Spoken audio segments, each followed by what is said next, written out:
Mr. Deputy Chairman, sir, this is quite a simple bill which tries to regularize or rather bring up to date some of the rules regarding licensing, and for that purpose the definitions are sought to be changed.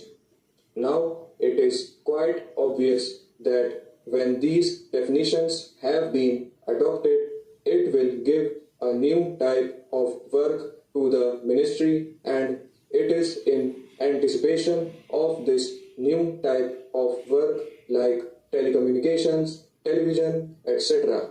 that these particular definitions are sought to be extended. It is therefore quite relevant to point out that the new responsibilities which the ministry is undertaking as a result of the changes in the definitions of the terms for the purpose of licensing could be effectively discharged only if the administrative setup is also suitably changed so as to make it possible for these new responsibilities to be adequately discharged.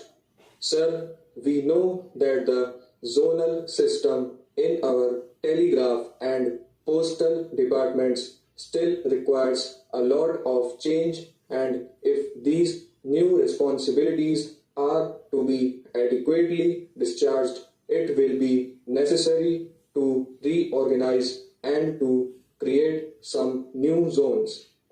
For example, a zone for Gujarat might now become necessary in view of the fact that the new state has come into being, and it is desirable that there is a special zone which looks after the needs and requirements of that particular area.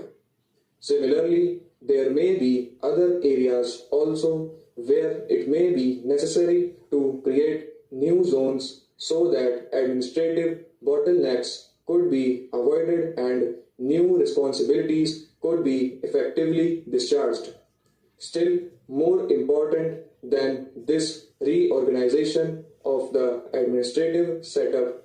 wherever necessary and desirable is the question of the efficient, loyal, and willing service of the employees.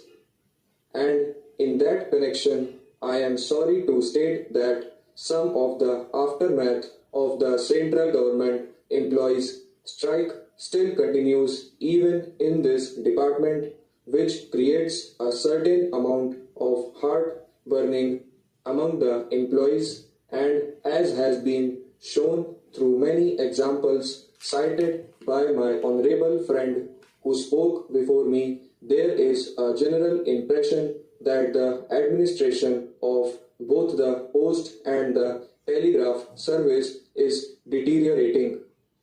I do not know how far it is